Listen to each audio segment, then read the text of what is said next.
পাইছি গেটের সামনে, আর গেট দেখে যারা যারা সাদা খায় তার জন্য একটা বস্তু আছে দেখে তো ঘুরাইলো। তো বন্ধুরা আসসালামু আলাইকুম, বেরাদরুল ইসলাম। আমি অতি সুখের সহিত জানাইতেছি যে আজকে আমরা যাচ্ছি পাঠশালা।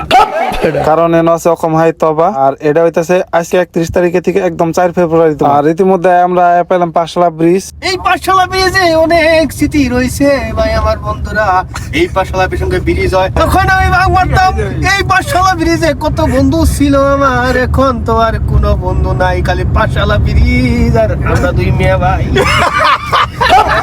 আর এই তালে মশির ওয়াজ শুনতে শুনতে উইসা ব্রিজ, ভিড় এলাকা, ট্রাফিক এলাকা সব পার হইয়া আমরা পেলাম ফাইনালি পাঠশালা। গাড়িটা এনে পার্কিং করলাম, এখন আমরা রওনা দিতেছি মেলা, সরি সাহিত্য সবার মুই। গাড়ি দূরে পার্কিং করে এই গেটের দিকে কমসে কম হাফ কিলোমিটারের মতন হাইটা যাওয়া লাগে মেইন গেট পর্যন্ত। আমরা দুজন পেশাব করলাম, রাজু যায় কি করছে জানেন? রাজু যায় পেশাব করার বসে আর দেখে তো ঘুরাইলো। আসলে পেশাবখানাটা অল্প ভালো আছে, ভালো করে বানাই দিছে, কিন্তু আমাকে আসামের মাইসের নিকে কোনো স্ট্যান্ডার্ড বস্তু আমাকে নিয়ে না। আমাকে কথা হচ্ছে যে আমাকে এনে মানুষের জেনারেল লেতরা করছে, তার জন্য খেত দাও আর নুড়ে চালা। তো বন্ধুরা আমরা ফাইনালি পাইছি গেটের সামনে, আর গেট দেখে আমরা আসলে ডিজাইনটা বুঝতেছি না যে এটা আসলে কি এর ডিজাইন, হাতি গড় না ঘোড়া না কি আসলে। তো কমেন্ট করে জানান যে এটা আসলে কি জানোয়ার বা কি বস্তু। তো যাই হোক বন্ধুরা, আমরা ফার্স্টের ভিতরে ঢুকাই এই সাইডে থাকা গ্রন্থ মেলায় সর্বপ্রথমে প্রবেশ করলাম। আমি আসলে অত একটা কিতাব পড়ি না, তাই গ্রন্থ মেলায় বেশি দেরি করলাম না। কিন্তু কিছুমান মানুষ আছে যারা নাকি কিতাব পড়ে না, কিন্তু কিনা দেখায় যে বা পড়ে উল্টাইতেছে কিতাব কিনা, আমি ওটাও করি না।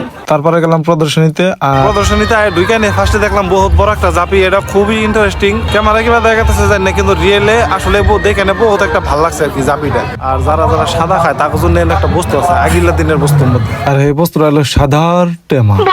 আর একটা দেখলাম 87 বছর পুরানা ফোর্ড কোম্পানির গাড়ি। আর বন্ধুরা এটা হলো সেই বাজার যে বাজারে পুরুষের তফিল নিলামি হয়, কারণ এই বাজার আছে রঙের রঙের কাপড় চোপড়, সেরি মাইসের হাজুনা বস্তু, তার সাথে চুনু মিষ্টি এবং খাওয়া দাওয়া, চাট মশলা।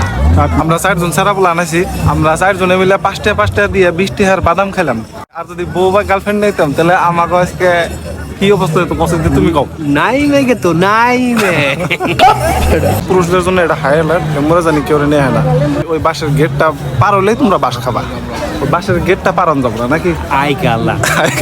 যাই হোক বন্ধুরা, বাস বাগান থেকে হ্যান গেতেছি সুন খেতে, কারণ যত আছে সব সুনের, যত ঘর আছে সবকিছু সুনের ঘর, মানে এভরিথিং সুনের বিল্ডিংও। কেউ যদি কেউ চক্রান্ত ফেলায় চাও তাহলে এনে আছে চক্রবেহু, এনে ফেলাও, কিন্তু মানুষের চক্রান্ত করে বিপদে ফেলাও না, এনে ফেলাও, কত ফেলাওয়ার কথা মানে চক্রান্ত করে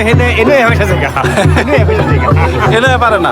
তো বন্ধুরা এনে দেখবার নিকে বহুত কিছু আছে, আমরা মাত্র 50% দেখবার পারছি, দেখবার নিকে আরো বহুত কিছু আছে, কিন্তু সময়ের অভাবে এই ভিডিওটা এনে শেষ করতেছি। আর আপনারা জাগো লাগে এনে যা পারছেন তাকো ভিডিওটা শেয়ার করে দেন। ভিডিওটা ভালো লাগলেও শেয়ার করে দেন, মোটা শেয়ার করাটা খুবই জরুরি।